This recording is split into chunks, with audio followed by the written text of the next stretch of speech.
Jeremiah 22, 1 through 23. Devotional focus verse.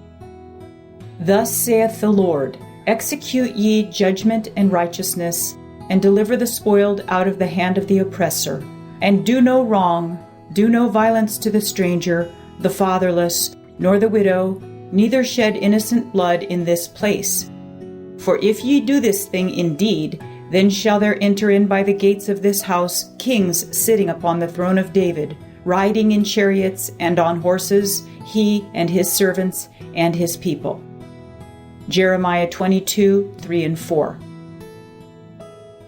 In January of 1943, Dr. Adelaide Hautval, the daughter of a French Protestant pastor, was sent to Auschwitz. Her crime? After being arrested for crossing into the unoccupied zone in France in order to attend her mother's funeral, she had vehemently protested the inhumane treatment of Jewish prisoners. She told the guards, "They are human beings just like us." The guard responded that from then on she would be treated like a Jew.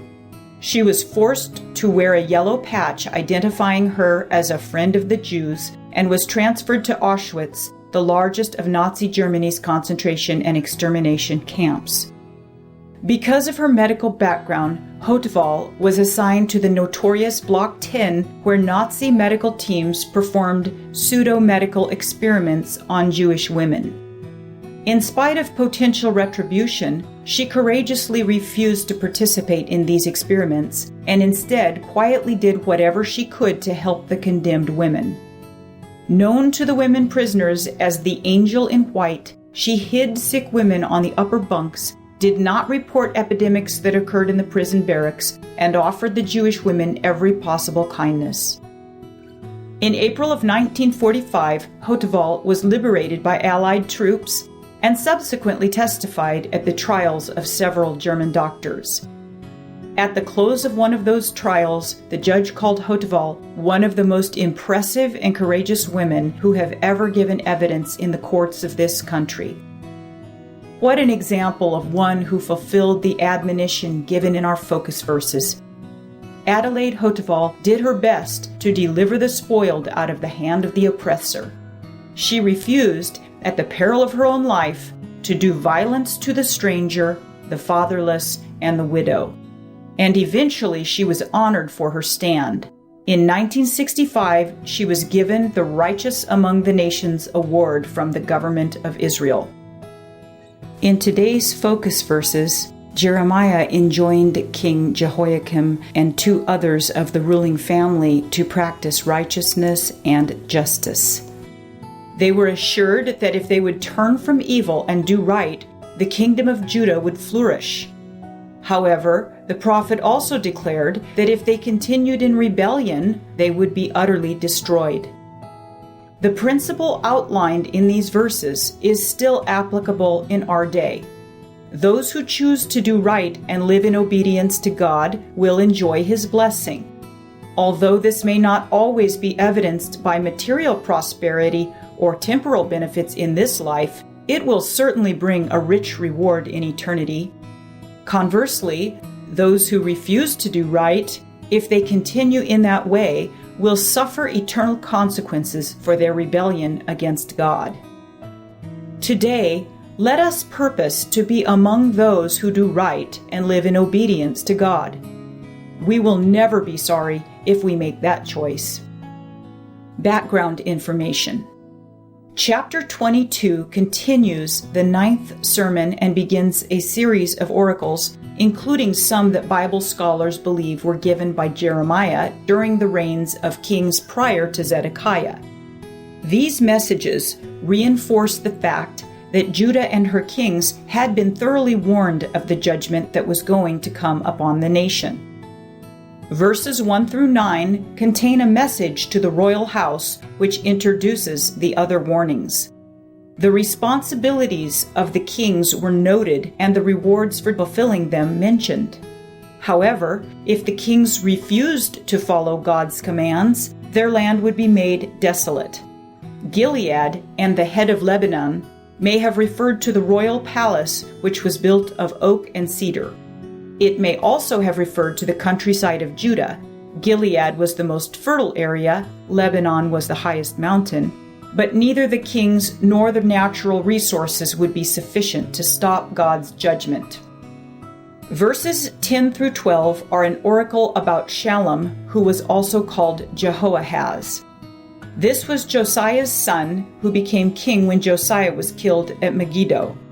After reigning 3 months, Shallum was taken to Egypt by Pharaoh Necho.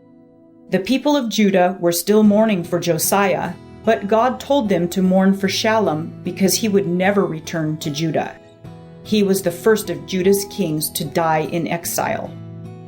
The next oracle, verses 13 through 23, was to Jehoiakim, who was also called Eliakim.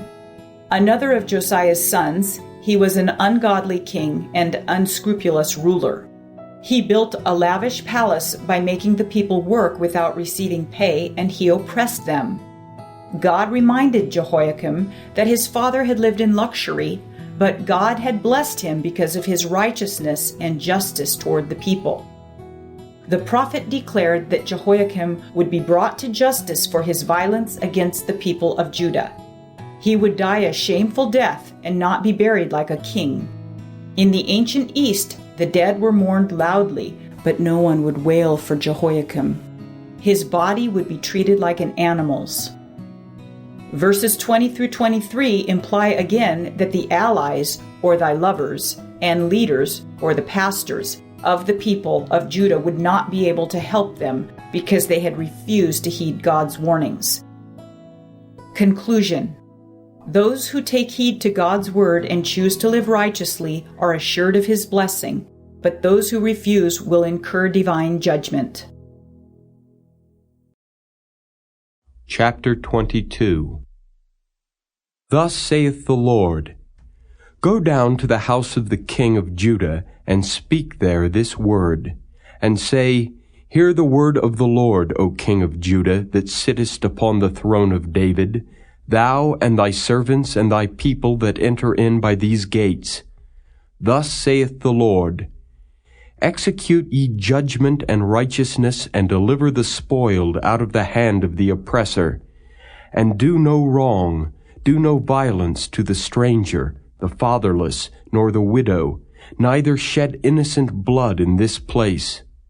For if ye do this thing indeed, then shall there enter in by the gates of this house kings sitting upon the throne of David, riding in chariots and on horses, he and his servants and his people. But if ye will not hear these words, I swear by myself, saith the Lord, that this house shall become a desolation. For thus saith the Lord unto the king's house of Judah, Thou art Gilead unto me, and the head of Lebanon, yet surely I will make thee a wilderness, and cities which are not inhabited. And I will prepare destroyers against thee, every one with his weapons, and they shall cut down thy choice cedars, and cast them into the fire. And many nations shall pass by this city, and they shall say every man to his neighbor, Wherefore hath the Lord done thus unto this great city? Then they shall answer, Because they have forsaken the covenant of the Lord their God, and worshipped other gods, and served them. Weep ye not for the dead, neither bemoan him, but weep sore for him that goeth away, for he shall return no more, nor see his native country. For thus saith the Lord touching Shallum the son of Josiah king of Judah, which reigned instead of Josiah his father, which went forth out of this place.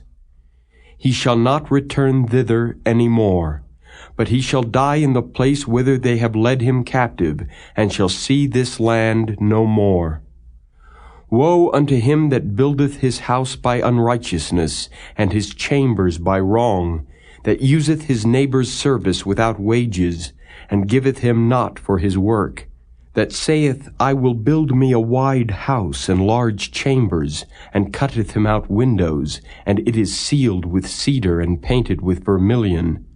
Shalt thou reign because thou closest thyself in cedar? Did not thy father eat and drink and do judgment and justice, and then it was well with him? He judged the cause of the poor and needy, then it was well with him. Was not this to know me, saith the Lord? But thine eyes and thine heart are not but for thy covetousness, and for to shed innocent blood, and for oppression, and for violence to do it. Therefore thus saith the Lord concerning Jehoiakim the son of Josiah king of Judah, They shall not lament for him, saying, Ah, my brother, or Ah, sister. They shall not lament for him, saying, Ah, Lord, or Ah, his glory. He shall be buried with the burial of an ass, drawn and cast forth beyond the gates of Jerusalem. Go up to Lebanon, and cry, and lift up thy voice in Bashan, and cry from the passages, for all thy lovers are destroyed. I spake unto thee in thy prosperity, but thou saidst, I will not hear. This hath been thy manner from thy youth, that thou obeyedst not my voice.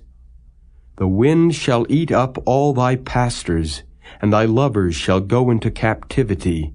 Surely then shalt thou be ashamed and confounded for all thy wickedness.